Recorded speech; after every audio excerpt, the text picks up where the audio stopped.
Welcome to the Ultimate Sports Podcast. Today is Wednesday, September 4th, 2019. Today I'm going to recap yesterday's men's and women's U.S. Open matches and look ahead to today's and pick today's matches. Baseball, go over the games from last night and look ahead to today's games.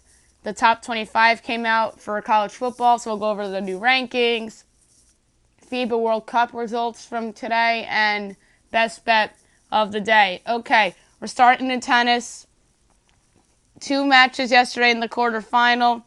You had Daniil Medvedev over Stan Wawrinka in 4 sets, and Medvedev moves on. And then Georgi Dimitrov upsets Roger Federer in 5 sets. So that is a huge upset as Dimitrov moves on to the semifinal.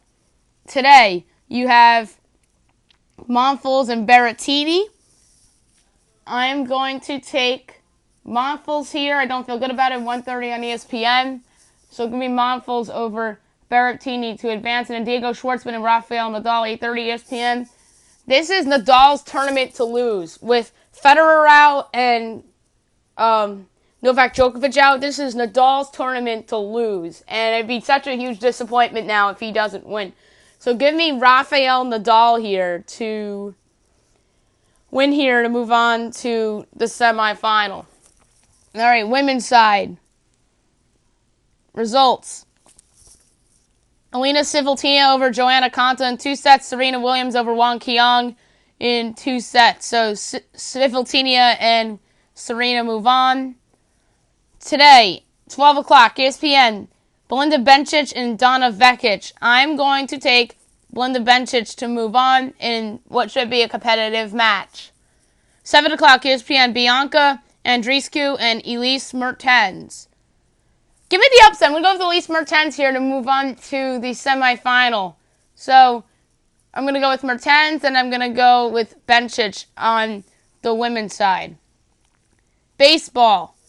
Going to go over yesterday's games and look ahead to today's games.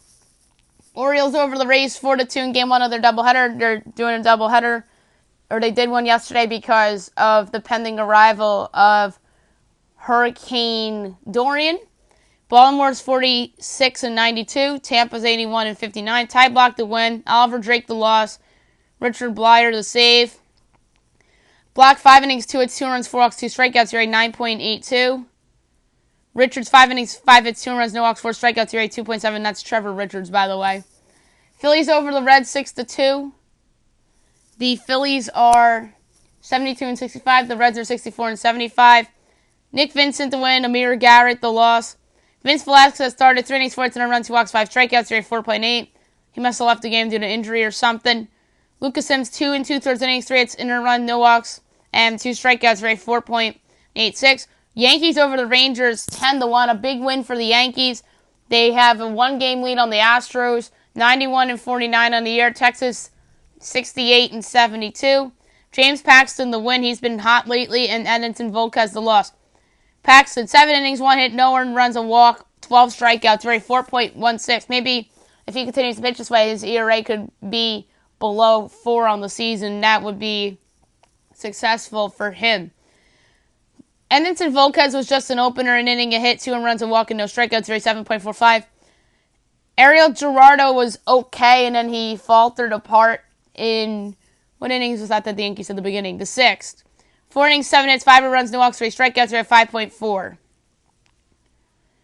Rays over the Orioles 2-0 in the second game of the doubleheader. Rays 82-59, Baltimore 46-93.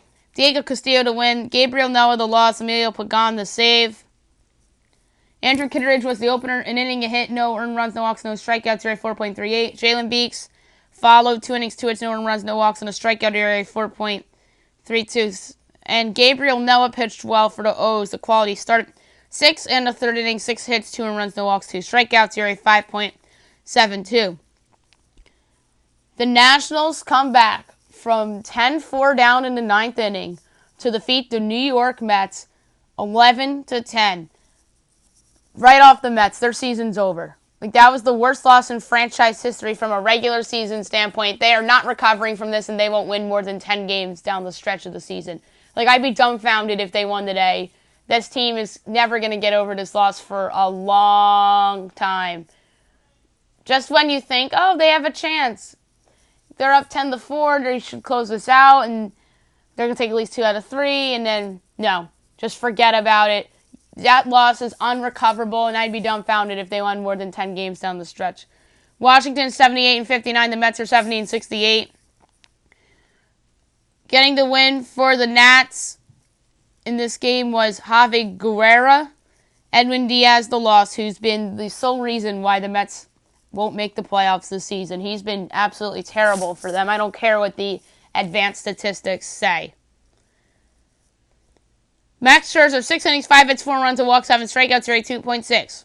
Jacob deGrom, 7 innings, 8 hits, 4 runs, a walk, 6 strikeouts, ERA 2.76. Marlins over the Pirates, 5-4 in 10 innings. Miami is 49-88. Pittsburgh 60-78. Adam Conley the win. Getting charged with the loss for Pittsburgh was Parker Markle, and Jose Urena gets the save. Alcantara pitched well for Miami. 7 innings, 3 hits, 4 runs, walk, 7 strikeouts, ERA 4.26. Mitch Keller, an inning and 2/3 innings, no hits, no runs, no walks, 3 strikeouts, ERA 8.18. I wonder if he got injured or something in that game. White Sox over the Indians 6-5. The White Sox are 61-77. Cleveland 80-59. Getting the win for the White Sox was Evan Marshall. Carlos Carrasco the loss. Alex Colomé the save. Dylan Cease 6 2/3 innings, 4 hits, 4 runs, 2 walks, 11 strikeouts, ERA 6.75. Mike Clevenger 7 innings, 2 hits, 2 runs, 4 walks, 9 strikeouts, ERA 2.71. I feel bad for Carlos Carrasco. That was his first home game since the leukemia diagnosis, and he lays an egg and single-handedly costs the Indians a game. I feel bad for him. But he's going to take a while to recover. And meaning in a baseball sense, I mean, he's given up runs in both appearances since he's been back. So maybe he shouldn't be put in high leverage situations quite yet. Braves over the Blue Jays 7-2. The Braves are 86-54. Toronto 55-85. Mike Foltynewicz to win. Wilmer Font the loss. Foltynewicz 5 innings, 2 hits, no runs, 2 walks, 2 strikeouts, ERA 5.28. Good outing for him. Font was the opener in an inning, 4 hits, 2 runs, no walks, no strikeout, ERA 4.02. TJ Zook 4 innings, 3 hits, 2 runs, 2 walks, 4 strikeouts, ERA 4.5. Twins over the Red Sox 6-5. A big win for the Twins. 86-52 on the year. Boston 74-64. Getting the win for the Twins was Lewis Thorpe. Rick Porcello the loss. Trevor Rogers the save. Getting the start in an opener's role for the Twins was Randy Dobnak. An inning, no hits, no runs, a walk, 2 strikeouts, ERA of 0. Thorpe in relief, 3 1/3 innings, 2 hits, 3 runs, 2 walks, 4 strikeouts, ERA 5.09. Porcello 4 innings, 8 hits, 6 runs, 2 walks, 5 strikeouts, ERA 5.63. He's been awful this year. Brewers over the Astros 4-2. The Brewers improved to 71-67. Houston 90-50. Jordan Lyles the win. Zach Greinke the loss. Josh Hader the save. So a little revenge for Josh Hader against his former team there. Pitching a clean inning. Jordan Lyles, 6 1/3 inning, 6 hits, 2 runs, no walks, 2 strikeouts, ERA 4.46. Greinke 6 innings, 8 hits, 4 runs, no walks, 4 strikeouts, ERA 3.86. Cardinals over the Giants 1-0. 78-60 are the Cardinals. San Francisco 66-72. Jack Flaherty to win. Derek Rodriguez the loss. Carlos Martinez the save. The lone run in this game was a home run by Marcelo Ozuna. Jack Flaherty was sensational. 8 innings, 1 hit, no one runs, a walk, 8 strikeouts, rate 3.14. He's been red hot in the second half of the season for the Cardinals and really has emerged as the ace of that staff. Derek Rodriguez, 7 innings, 5 hits, and a run, a walk, 7 strikeouts, rate 5.15. Cubs over the Mariners 6-1. The Cubs are 75-63. Seattle 58-82. John Lester to win. Felix Hernandez the loss. Lester 6 innings, 6 hits, no runs, 4 walks, 9 strikeouts, ERA 4.19. Felix Hernandez 3 innings, 2 hits, 2 runs, 4 walks, 5 strikeouts, ERA 0-2. Royals over the Tigers 6-5. The Royals are 50-89. Detroit is 40-96. I think it's insane that those two teams are 10 wins apart. Ian Kennedy to win, and getting charged with the loss for the Tigers was Zach Reininger. Mike Montgomery, 5 2/3 innings, 6 hits and a run, and walk, 5 strikeouts, rate 3.69. Daniel Norris, 3 innings, 4 hits, 3 runs, 2 walks, 3 strikeouts, rate 4.76. Diamondbacks over the Padres, 2-1. The Diamondbacks are 72-67. San Diego 64-74. Merrill Kelly to win.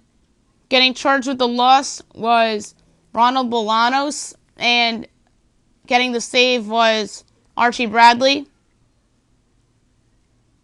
Merrill Kelly, 7 innings, 3 hits, no runs, 2 walks, 9 strikeouts, ERA 4.69. Bolanos, 6 innings, 5 hits, 2 runs, 2 walks, 4 strikeouts, ERA of 3. A's over the Angels, 7-5. Mike Fighters is still on fire, 79-58.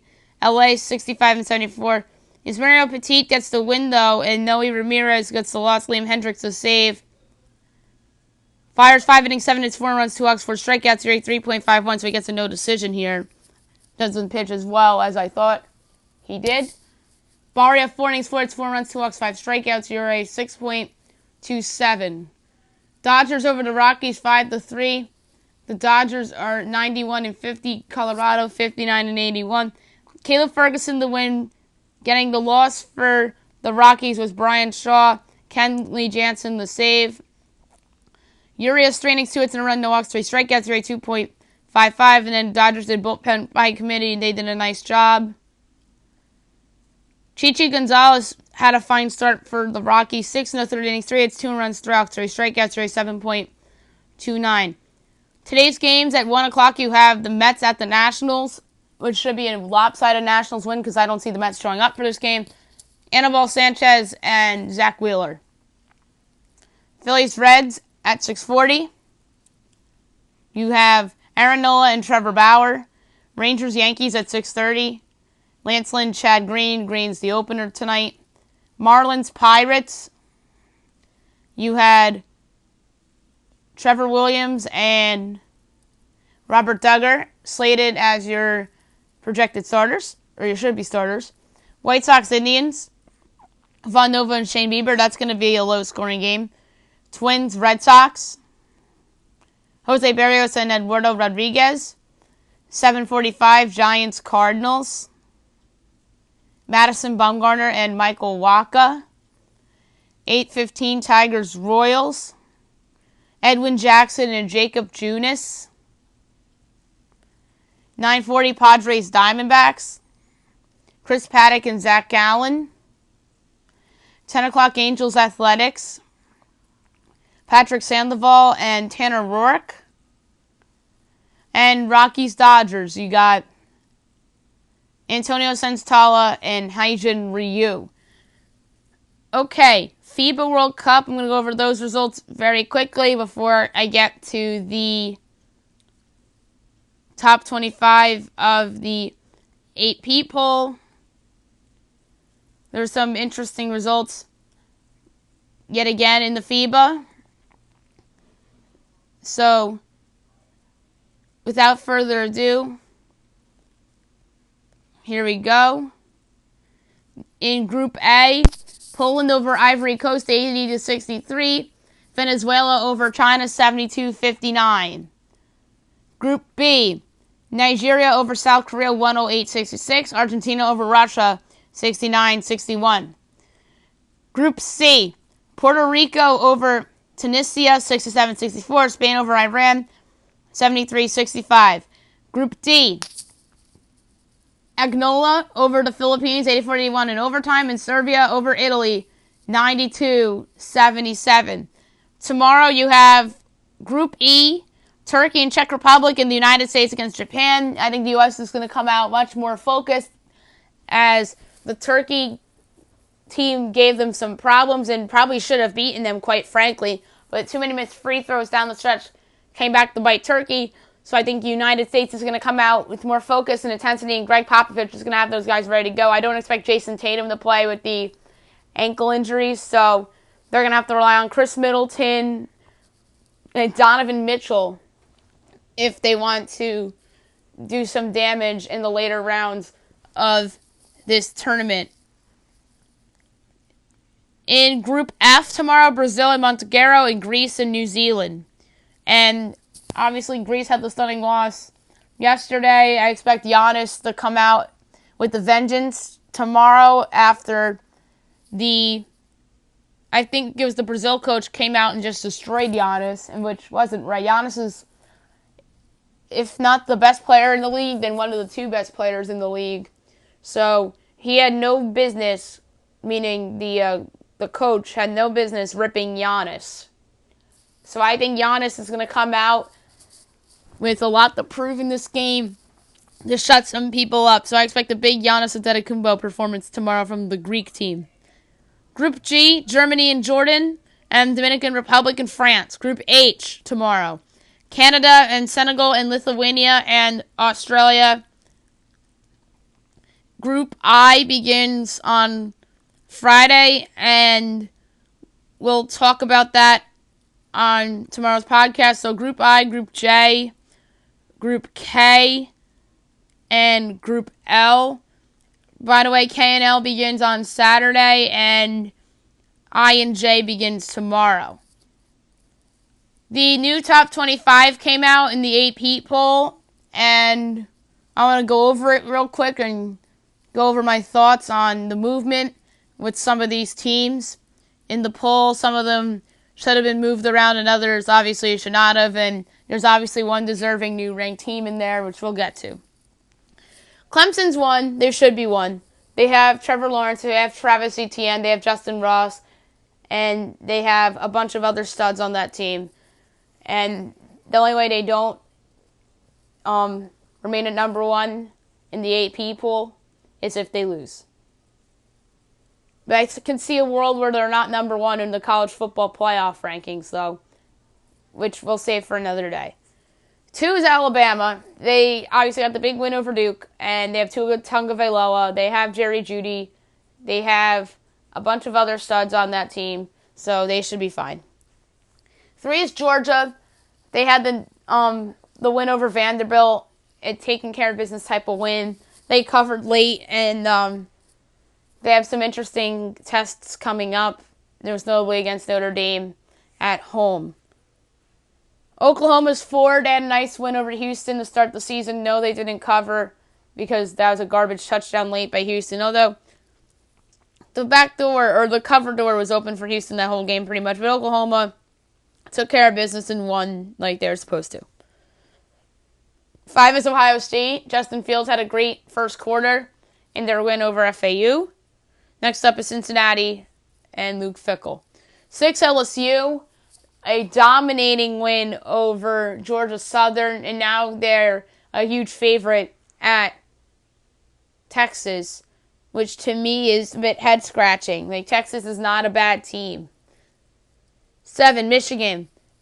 Some people think that this was the most disappointing performance by a top 10 team because Middle Tennessee, people don't think are going to be good this year in Conference USA.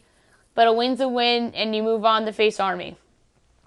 8, Notre Dame, a not so great performance, but like Michigan, a win is a win, especially in a win in a game which you're clearly the better team, and they were clearly better than Louisville. 9 is Texas. Texas is a top 10 team. They should not be 5-point underdogs to LSU. Like, it's not Alabama coming to town. It's not Georgia coming to town. It's not Clemson. Like, come on, Vegas. LSU is not Georgia. It's not Alabama. It's not Clemson even. Like, come on.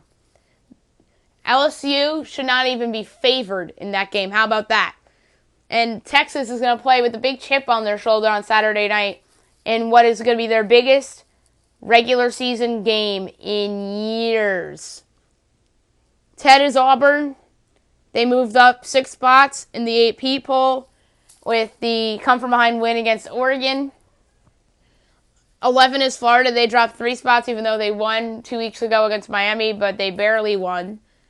Number 12 is Texas A&M. They got the win over Texas State, nice clean performance. No looking ahead to Clemson, so that's good on them. 13 Utah, they had the win at BYU. They moved up a spot. 14 is Washington. They drop a spot. Yes, they played really well against Eastern Washington, and Jacob Eason had a big game, but to me, that's questionable why they dropped. Maybe the voters thought Utah should have been higher because they beat a better team than Washington did. So, yeah, BYU's better than Eastern Washington, but that doesn't mean that Utah should be ahead of Washington in the rankings. I think they should have stayed in the same spots. But like I said, this is a voters' call, not me. 15's Penn State.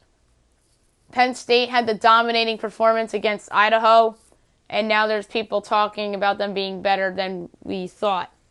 16 is Oregon. They dropped 5 spots after the blown game against Auburn.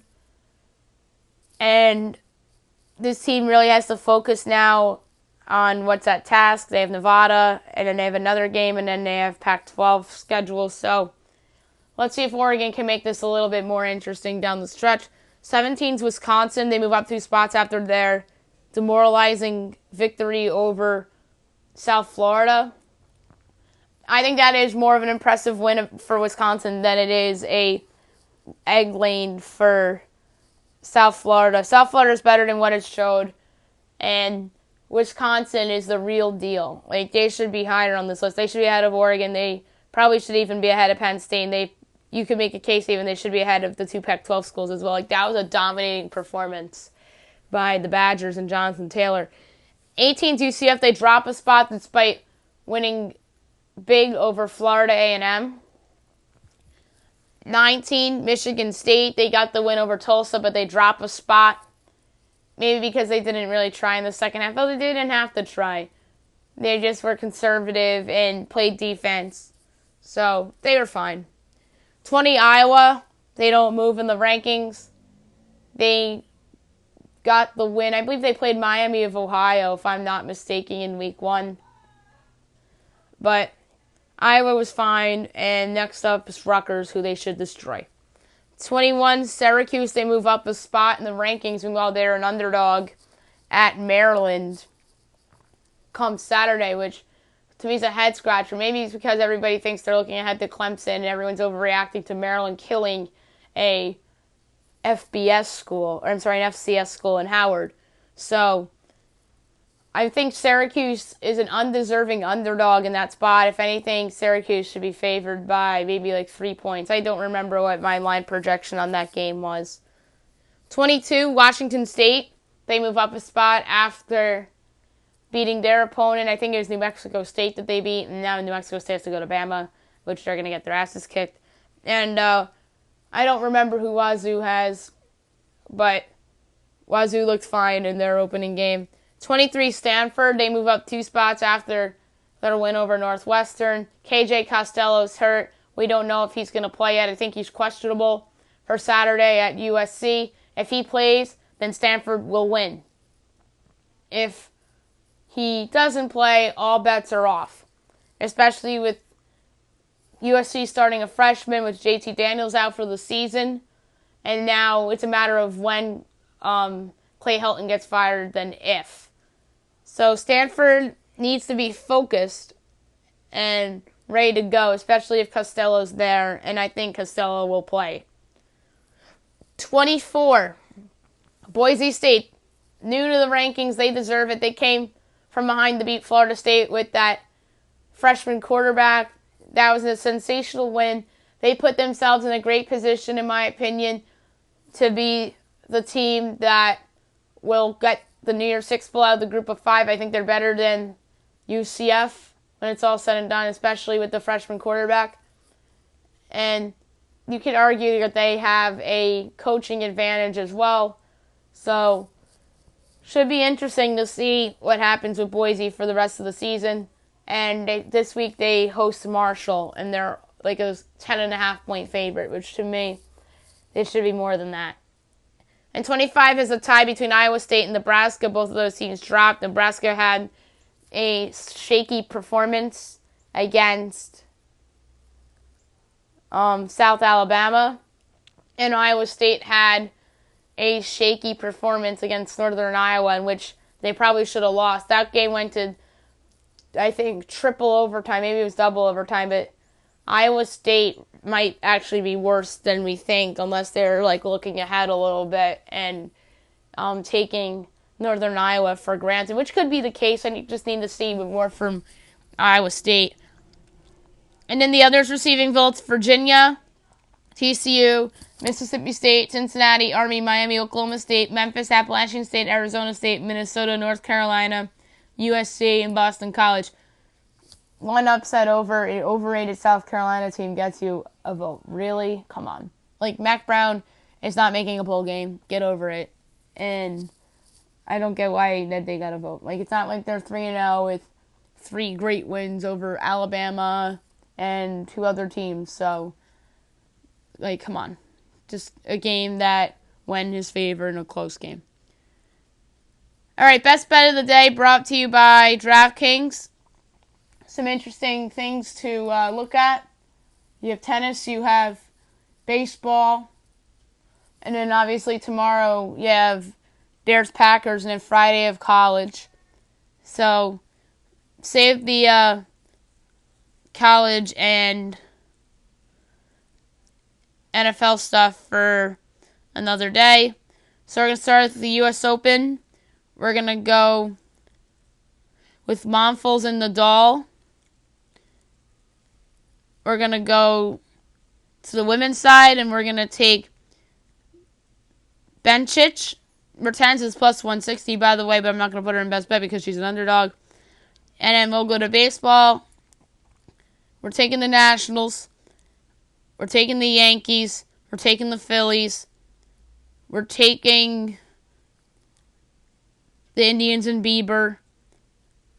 We're taking the Kansas City Royals, who probably won't be in best bets for the rest of the 2019. That's solely because the Detroit's sending out Edwin Jackson, and Edwin Jackson, as we know, stinks. And we're going to go with Oakland, and we're going to go with the Dodgers. So that's 10, 52, 18 odds. Wagering $1, payout of $53.18. That's it for the podcast today. I'll be back tomorrow recapping the tennis, baseball, and FIBA. Looking ahead to tomorrow's and then Friday's in the FIBA's case. Best bet. And I'll also have my mega NFL predictions podcast dropping tonight. I'm going to have Doug Saravo on in about an hour and a half, talking about the season, talking about Ezekiel Elliott's extension, which I forgot to get to on this podcast. So we'll get into that with Doug. I'm going to have Derek on tonight talking about the season, and Jeff Maglicetti on tonight talking about the season as well. Hope you guys have a great day, everybody.